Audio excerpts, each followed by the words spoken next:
ओम श्री गुरुवे नमः। अज्ञानिमोहान्धे तमोपहाव्यां विवेक वैराग्य निधि प्रधाव्यां विश्वेश तत्त्वं प्रतिबोधिकाव्यां नमो नमः श्री गुरुपादुकाव्याम्। ॐ पूर्णमद पूर्णमिदं पूर्णात् पूर्णम् उदच्यते पूर्णस्य पूर्णम् अदाय पूर्णम् एव अवशिष्यते। ॐ शान्तिः शान्तिः शान्तिः। प्रणाम भगवान। स्वामी अखंडानंद सरस्वती जी महाराज जी द्वारा विरचित साधना और ब्रह्मानुभूति से हमारा टॉपिक चल रहा है भगवान भीमा और नीरा के पवित्र संगम पर। तो बात चल रही है कि भाई जब हंस राजमराल जो हैं वो वहाँ पे सभा में जब बोलते हैं भाई ये मोती की उत्पत्ति कैसे और क्यों हुई, तो आगे फिर वो बता रहे हैं कि भाई जब उन्होंने वो बात कही कि भाई ये जो मुझ अनंत में दृष्टि और दृश्य संभव ही नहीं है, या कारण कार्य परंपरा एक भी वर्त है जो स्वरूप में सर्वथा असंभव है।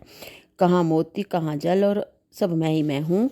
तो वो राजमराल जी कहते हैं कि मेरी ये बात सुनकर जो बहुत सारे जो थे वो तो मौनी हो गए और किसी किसी ने तो इसे अस्वीकार कर दिया। तो फिर वहाँ पे साक्षात भगवान गौरी शंकर जो हैं वो प्रकट हुए। तो उन्होंने बताया कि भाई ये जो एक रस सतघन चितघन और आनंद घन है, ऐसी स्थिति में राजमराल की बातें ही सत्य है और वही सर्वोच्च आसन के अधिकारी हैं। तो अब राजमराल जी बताते हैं कि भगवान शंकर की अहेतु की कृपा को देखकर मैं चकित स्तंभित हो रहा था, परंतु जब उन्होंने सर्वोच्च आसन की बात कही तब मेरी जो मुग्धता भंग हुई और मैंने उनके चरणों के पास जाकर आर्त स्वर में प्रार्थना की, हे प्रभु इस उपाधि से मेरी रक्षा कीजिए। ऐसे काम में ना तो मेरी रुचि है ना प्रवृत्ति। अवश्य ही मेरे मन के सूक्ष्म प्रदेश में इस विषय की कोई गुप्त वासना होगी जिसके कारण आप ऐसा कह रहे हैं, अन्यथा मैं तो यही चाहता था कि कहीं एकांत में रहकर आपके चरणों का चिंतन किया करूं और फिर भी इस जंजाल में ना पड़ूं। मेरे भाई बंधु और जातीय लोग तो यही चाहते थे कि मैं वहीं रहूं और उन्हीं के समान संसार के झंझटों में फंसा रहूं, परंतु मेरा अतिशय आग्रह देखकर भगवान शंकर ने मुझे मुक्त कर दिया और अब मैं उनकी कृपा से स्वच्छंद विचरण करता हूँ। ये राजमराल जी जो हैं वो बत्सल को सुना रहे हैं कि भाई भगवान की इस अहेतु की कृपा ने की भगवान ने कि मुझे मुक्त कर दिया और मैं उनकी कृपा से स्वच्छंद विचरण करता हूँ। उनके स्वरूप और कृपा की कभी विस्मृति नहीं होती। जगत की परस्पर विरुद्ध घटनाओं में मेरे चित्त में कभी किसी प्रकार का क्षोभ अथवा विकार नहीं होता। मैं प्रत्येक अवस्था में ही अपनी मुक्ति को जानता और अनुभव करता हूँ। जब भगवान की कृपा और घटनाएं मुझे स्मरण आती हैं तब मैं विह्वल हो जाता हूँ। ना अपने शरीर की सुधि रहती है ना जगत की। राजमराल की आत्म कथा सुनते सुनते बत्सल बहुत कुछ अंतर्मुख हो गया था। वह उन्हीं घटनाओं को सोचते सोचते मन ही मन मानस पर पहुंच गया और उसे यह ध्यान ही ना था कि मैं गुप्तलिंग के पास पीपल पर बैठा हुआ हूँ। राजमराल ने बत्सल से कहा, अब पंढरपुर चलने का समय हो गया, आओ आज की रात्रि वहीं चलकर व्यतीत की जाए। राजमराल की बात से बत्सल का ध्यान भंग हुआ और दोनों ने पंढरपुर की यात्रा की। तो निस्तब्ध निशिथ भीमा नदी का पावन तट, विठलनाथ के मंदिर से थोड़ी दूर जहाँ भगवान के चरण चिन्ह हैं, ठीक सामने एक वृक्ष पर 2 पक्षी बैठे हुए थे। यदि कोई देख सकता तो यही देखता कि उनके शरीर निष्कंप हैं और उनके चित्त में केवल पंडरीनाथ भगवान की स्मृति है। चिरकाल तक वे वैसे ही बैठे रहे। वे देख रहे थे कि विट्ठल भगवान की आरती हो रही है और उनकी श्री मूर्ति पर बार बार एक दिव्य ज्योति आती है और छिप जाती है। घंटा घड़ियाल बज रहे हैं और विट्ठल विट्ठल की आकाशवेदी ध्वनि से दिशाएं मुखरित हो रही हैं। बहुत समय तक वे इसी ध्यान में मगन रहे। जब आंखें खुली तब उन्होंने देखा सामने भगवान के वे ही चरण चिन्ह विद्यमान हैं जो भगवान ने संसारी जीवों के कल्याणार्थ वहाँ पर रख छोड़े हैं। कुछ समय के बाद बत्सल ने फिर वही प्रश्न दोहराया। अब उस युवक की क्या स्थिति होगी, क्या करता होगा वह? राजमराल, तुमसे तो उसकी कोई भी स्थिति छिपी नहीं है, कृपा करके बतलाओ ना।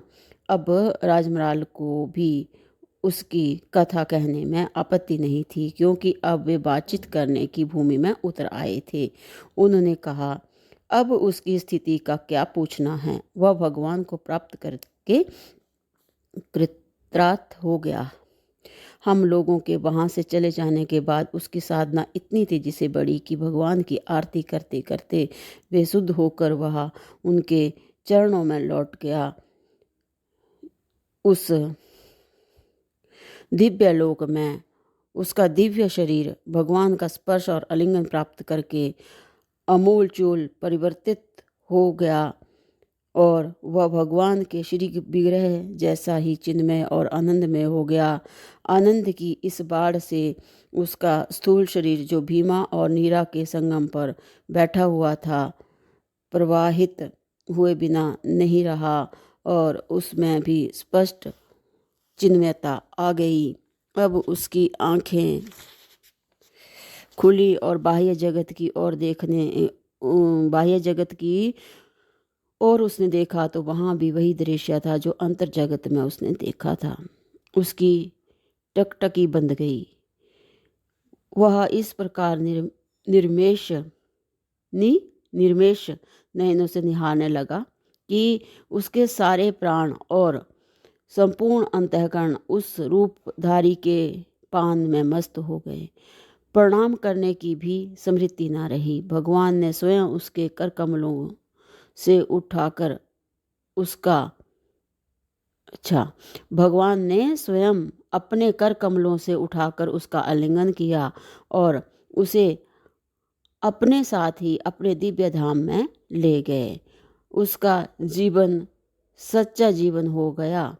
उसके जन्म जन्म की आराधना सफल हो गई और वह भगवान का सानिध्य प्राप्त करके कृतकृत्य हो गया। बत्सल ने पूछा, राजमराल, उसकी अवस्था तो बहुत छोटी थी, दीर्घकाल तक उसने कुछ साधन भी नहीं किया, फिर भगवान की कृपा की यह दिव्य अनुभूति इतनी जल्दी उसे कैसे प्राप्त हो गई?